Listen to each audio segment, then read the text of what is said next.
నమస్తే, welcome to Y news. నేను కళ్యాణి. దివ్యమైన దివ్యమ్మ పాలనలో భువన విజయం.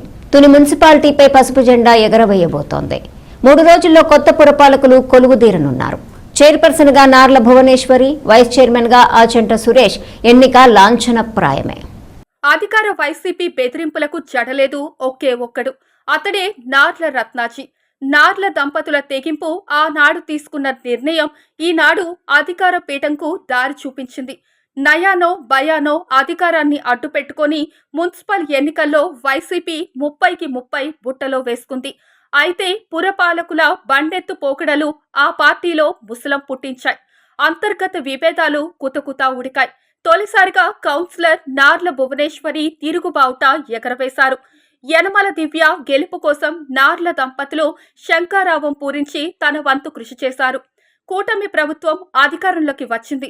ఎమ్మెల్యే యనమల దివ్య సుపరిపాలన నిబద్ధతలను తెలుసుకున్న కౌన్సిలర్లు మూకుమ్మడిగా తెలుగుదేశంలో చేరిపోయారు. ఈ నెల 28వ తేదీన చైర్పర్సన్, వైస్ చైర్పర్సన్ ఎన్నిక జరగనుంది. ఈ 2 పదవులను టీడీపీ సునాయాసంగా చేజిక్కించుకోనుంది. పదవులకు అభ్యర్థుల ఎంపిక కౌన్సిలర్లకే యనమల విడిచిపెట్టారు. ఈ నేపథ్యంలో యనమల సమక్షంలో కౌన్సిలర్లందరూ ఏకాభిప్రాయానికి వచ్చారు. చైర్పర్సన్ అభ్యర్థిగా నార్ల భువనేశ్వరి, వైస్ చైర్మన్ గా ఆచంట సురేష్ అభ్యర్థులను ఖరారయ్యారు. మొత్తం మీద యనమల దివ్యమైన పాలనలో తుని మున్సిపాలిటీలో తెలుగుదేశం పార్టీ భువన విజయం సాధించినట్టే.